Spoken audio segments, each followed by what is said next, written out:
ಅದೇನೇ ಇರಲಿ, ನಾನು ಯಾಕೆ ಹೇಳ್ತಾ ಇದ್ದೀನಿ ಇದನ್ನ ಅಂತಂದ್ರೆ, ಒಂದು ವೇಳೆ ರಾಜಪ್ಪ ಮೇಷ್ಟ್ರು ಬರದೇ ಹೋಗಿದ್ರೆ ನಮ್ಮೂರಿಗೆ, ನಾನು ಲಾಯರು ಆಯ್ತಿರ್ಲಿಲ್ಲ, ಆಮೇಲೆ MLA ಆಯ್ತಿರ್ಲಿಲ್ಲ, ಲಾಯರ್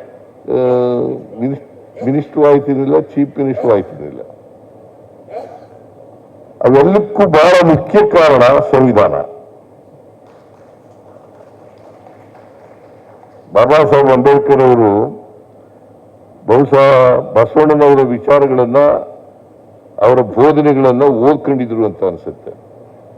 ಆ ಓದ್ಕೊಂಡಿರೋದ್ರಿಂದ ಸಂವಿಧಾನದಲ್ಲಿ ಬಸವಣ್ಣವರು ಏನು ಹೇಳಿದ್ರು, ಬಸವಾದಿ ಶರಣರು ಏನು ಹೇಳಿದ್ರು, ಆ ವಿಚಾರಗಳೆಲ್ಲ ಕೂಡ ಸಂವಿಧಾನದಲ್ಲಿ ಇದಾವೆ.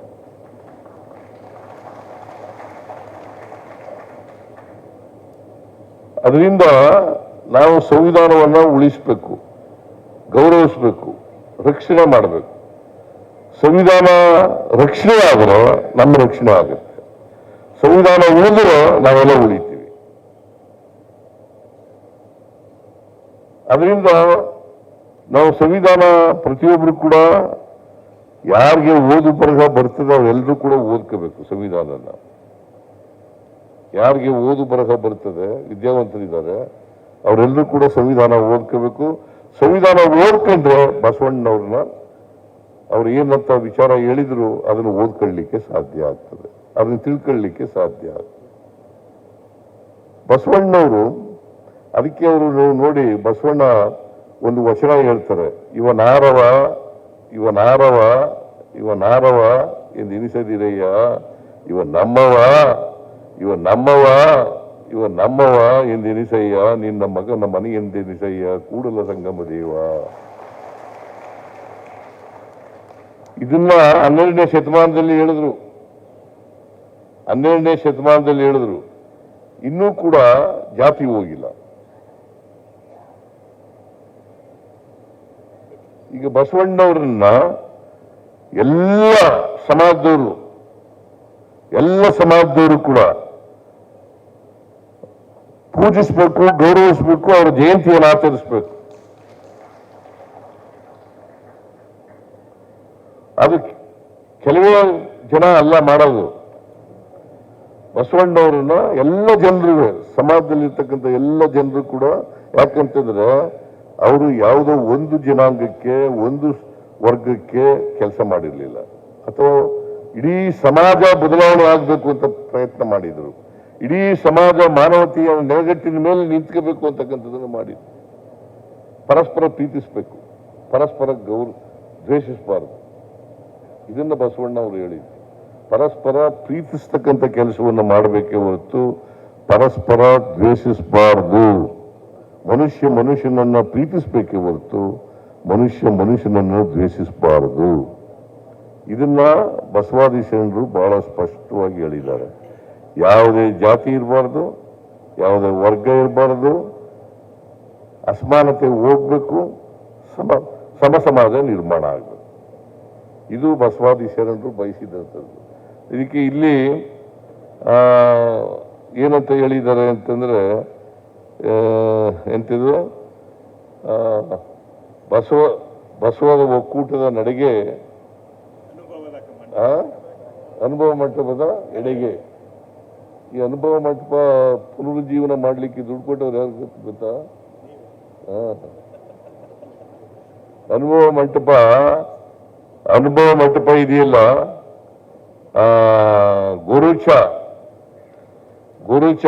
ಗೋರು ಚನ್ನಬಸಪ್ಪ ಅವರ ಅಧ್ಯಕ್ಷತೆಯಲ್ಲಿ ಒಂದು ಸಮಿತಿಯನ್ನ ಮಾಡಿ ಅದನ್ನ ಅನುಭವ ಮಂಟಪವನ್ನ ಪುನರುಜ್ಜೀವನ ಮಾಡಲಿಕ್ಕೆ ಮಾಡಿದ್ದು ನಮ್ಮ ಸರ್ಕಾರ ಅಂತಕ್ಕಂಥದ್ದನ್ನ ತಮಗೆ ತಿಳಿಸ್ಲಿಕ್ಕೆ ಬಯಸ್ತಾ ಇಲ್ಲ.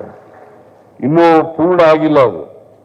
ಮುಂದಿನ ವರ್ಷಕ್ಕೆ ಅದನ್ನ ಸಂಪೂರ್ಣವಾಗಿ ಪೂರ್ಣಗೊಳಿಸಿ ಅನುಭವ ಮಂಟಪವನ್ನ ಸುಮಾರು 600 ಕೋಟಿಗೂ ಹೆಚ್ಚು ರೂಪಾಯಿ, 600 ಕೋಟಿಗೂ ಹೆಚ್ಚು ರೂಪಾಯಿ ಅದಕ್ಕೆ ತಗಲ್ತಕ್ಕಂಥ ವೆಚ್ಚ, ಅದನ್ನ ಮಾಡಿ ಲೋಕಾರ್ಪಣೆ ಮಾಡ್ತಕ್ಕಂಥ ಕೆಲಸವನ್ನ ಮುಂದಿನ ವರ್ಷ ಮಾಡ್ತೇವೆ ಅಂತಕ್ಕಂಥ ಮಾತುಗಳನ್ನ ಹೇಳಲಿಕ್ಕೆ ಬಯಸ್ತಾ ಇದ್ದಾರೆ. ಅನುಭವ ಮಂಟಪದಲ್ಲಿ ಎಲ್ಲ ಜಾತಿಯವರು ಇರ್ತಿದ್ರು, ಯಾವುದೇ ಜಾತಿ ಧರ್ಮ ಏನು ಇರ್ತಿರ್ಲಿಲ್ಲ, ಎಲ್ಲರೂ ಇರ್ತಿದ್ರು ಅನುಭವ ಮಂಟಪದಲ್ಲಿ. ಅವರವರ ಅಭಿಪ್ರಾಯಗಳನ್ನು ಹೇಳಲಿಕ್ಕೆ ಮುಕ್ತ ವಾತಾವರಣ ಇತ್ತು. ಅವತ್ತಿನ ಸಂಸತ್ತು ಅಂತ ನಾವು ಕರಿತೀವಿ ಅನುಭವ ಮಂಟಪವನ್ನ, ಅವತ್ತಿನ ಸಂಸತ್ತು ಅಂತ ಕರಿತೀವಿ. ಪ್ರಜಾಪ್ರಭುತ್ವ ವ್ಯವಸ್ಥೆ ಇತ್ತು, ಅಲ್ಲಿ ಪ್ರಜಾಪ್ರಭುತ್ವದ ವ್ಯವಸ್ಥೆ ಇತ್ತು. ಅನುಭವ ಮಂಟಪ ಸಂಸತ್ತಾಗಿತ್ತು. ಅದರಲ್ಲಿ ಪುರುಷರಿರಲಿ ಮಹಿಳೆಯರಲ್ಲಿ ವ್ಯತ್ಯಾಸ ಇರಲಿಲ್ಲ. ಪುರುಷರಿಗೂ ಅವಕಾಶ ಇತ್ತು, ಮಹಿಳೆಯರಿಗೂ ಅವಕಾಶ ಇತ್ತು, ಕೆಳವರ್ಗದವ್ರಿಗೂ ಅವಕಾಶ ಇತ್ತು, ಎಲ್ಲ ಜಾತಿಯವರಿಗೂ ಅವಕಾಶ ಇತ್ತು. ಇದನ್ನ ನಾವು ತಿಳ್ಕೋಬೇಕಾಗ್ತದೆ. ಸೊ ಅನುಭವ ಮಂಟಪ ಇದೆಯಲ್ಲ, ಆ ಅನುಭವ ಮಂಟಪದ ಮೂಲಕ ತಮ್ಮ ಅಭಿಪ್ರಾಯಗಳನ್ನು ವ್ಯಕ್ತ ಮಾಡಲಿಕ್ಕೆ ಆ ವೇದಿಕೆ ಇದ್ದದ್ದು. ಅದಕ್ಕೆ ಜಾತಿ ಧರ್ಮದ ಕಟ್ಟಳೆ ಇರಲಿಲ್ಲ. ಆ ವೇದಿಕೆ ಮೂಲಕ ಜನರಿಗೆ ತಿಳಿಸ್ತಕ್ಕಂಥ ಪ್ರಯತ್ನವನ್ನ ಮಾಡಿತ್ತು. ಬಸವಣ್ಣವರಿದಾರಲ್ಲ, ಅವರು ಒಬ್ಬ ಕ್ರಾಂತಿ ಪುರುಷ ಅಷ್ಟೇ ಅಲ್ಲ, ಒಬ್ಬ ಈ ದೇಶದ ಆರ್ಥಿಕ ತಜ್ಞ ಕೂಡ ಆಗಿದ್ರು ಅಂತಕ್ಕಂಥದ್ದನ್ನು ಮರೀಲಿಕ್ಕೆ ಸಾಧ್ಯ ಇಲ್ಲ. ಈ ಸಮಾಜದಲ್ಲಿ ಯಾವ ತರ, ಅದಕ್ಕೆ ಎರಡು ಮಹತ್ವದ ವಿಚಾರಗಳನ್ನ ಅವರು ನಮಗೆ ಹೇಳಿದ್ದಾರೆ. ಒಂದು ದಾಸೋಹ ಮತ್ತು ಇನ್ನೊಂದು ಕಾಯಕ. ಕಾಯಕ ಮತ್ತು ದಾಸೋಹ, ಅವು ಎಕನಾಮಿಕ್ ಟರ್ಮ್ಸ್ ನಲ್ಲಿ ಹೇಳೋದಾದ್ರೆ production and distribution. Production and distribution. Production ಅಂದ್ರೆ ಉತ್ಪಾದನೆ ಮಾಡೋದು. ಈ ಉತ್ಪಾದನಾ ಪ್ರಕ್ರಿಯೆಗಳಲ್ಲಿ ಎಲ್ಲರೂ ಭಾಗವಹಿಸಬೇಕು. ಯಾರು ಕೂಡ ಸೋಮಾರಿಗಳಾಗಿರಬಾರ್ದು. ಯಾರು ಕೂತ್ಕೊಂಡು ಮಜಾ ಮಾಡ್ಕೊಂಡು ಇರ್ತಕ್ಕಂಥದ್ದು ಇರಬಾರ್ದು. ಉತ್ಪಾದನೆ ಯಾರೋ ಉತ್ಪಾದನೆ ಮಾಡಿದ್ರೆ ಇನ್ನೊಬ್ರು ಮಜಾ ಮಾಡ್ಕೊಂಡಿರೋದಲ್ಲ. ಎಲ್ಲರೂ ಉತ್ಪಾದನಾ ಪ್ರಕ್ರಿಯೆಯಲ್ಲಿ ಭಾಗವಹಿಸಬೇಕು. ಬಂದದನ್ನು ಎಲ್ಲರೂ ಹಂಚ್ಕೋಬೇಕು. ಇದು ಪ್ರೊಡಕ್ಷನ್ ಅಂಡ್ ಡಿಸ್ಟ್ರಿಬ್ಯೂಷನ್ ಅಂತಕ್ಕಂಥ ವಿಚಾರ ಇದು. ಇದನ್ನ ನಾವು ಅರ್ಥ ಮಾಡ್ಕೋಬೇಕಾಗ್ತದೆ. ದಾಸೋಹ ಅಂತಂದ್ರೆ ನಾವೆಲ್ಲ ಒಟ್ಟಿಗೆ ಸೇರ್ಕೊಂಡು ಊಟ ಮಾಡೋದು ಅಥವಾ ಉಚಿತವಾಗಿ ಊಟ ಹಾಕೋದು ಅಷ್ಟಕ್ಕೆ ಸೀಮಿತ ಅಲ್ಲ. ಕಾಯಕ ಯಾಕೆ ನಮ್ಮಲ್ಲಿ ಈ ವೃತ್ತಿ ಆಧಾರದ ಮೇಲೆ ಜಾತಿ ಮಾಡಾಕ್ಬಿಟ್ಟಿದ್ರು. ಇಂತಿಂತ ವೃತ್ತಿ ಮಾಡೋರು ಇಂಥ ಜಾತಿ ಅಂತ ಮಾಡಾಕ್ಬಿಟ್ಟಿದ್ರು. ಅದಕ್ಕೆ ಅವರು ಯಾರು ವೃತ್ತಿಯಿಂದ ಕೀಳು ಅಲ್ಲ, ಯಾರು ಮೇಲೂ ಅಲ್ಲ. ಯಾರು ವೃತ್ತಿಯಿಂದ ಕೀಳು ಅಲ್ಲ, ಈಗ ಕಸ ಗುಡಿಸೋನು ಅವನು ಕೀಳಲ್ಲ. ರಾಷ್ಟ್ರದ ರಾಷ್ಟ್ರಪತಿಯಾದವರು ಅವರು ಮೇಲಲ್ಲ. ಎಲ್ಲ ಒಂದೇ. ಅದಕ್ಕೆ ಕಾಯಕವೇ ಕೈಲಾಸ ಅಂತ ಹೇಳಿದ್ರು. ಅದಕ್ಕೆ ಕಾಯಕವೇ ಕೈಲಾಸ ಅಂತ ಹೇಳಿದ್ರು.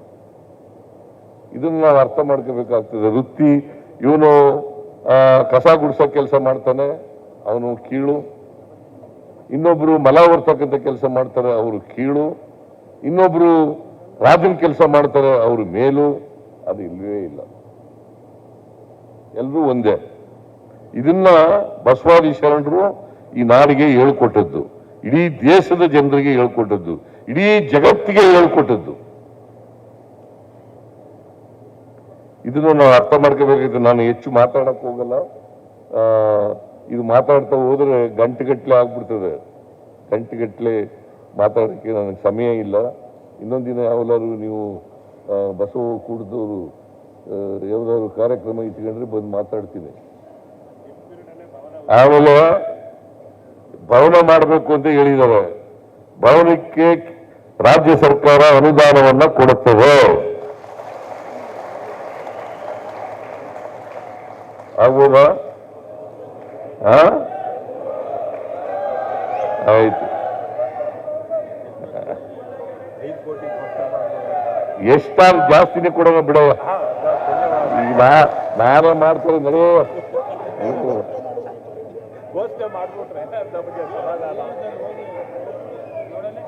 ಹೆಚ್ಚಾಗೆ ಕೊಡ್ತೇನೆ.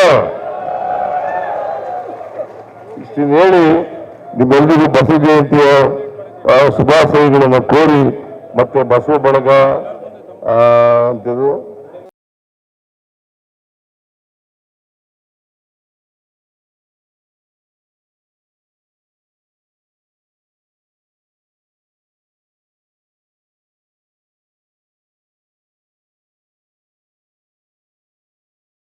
ಹೆಚ್ಚಿನ ವಿಡಿಯೋಗಳಿಗೆ ಪ್ರತಿಧ್ವನಿ ಯೂಟ್ಯೂಬ್ ಚಾನೆಲ್ ಸಬ್ಸ್ಕ್ರೈಬ್ ಮಾಡಿ, ಬೆಲ್ ಐಕಾನ್ ಕ್ಲಿಕ್ ಮಾಡಿ.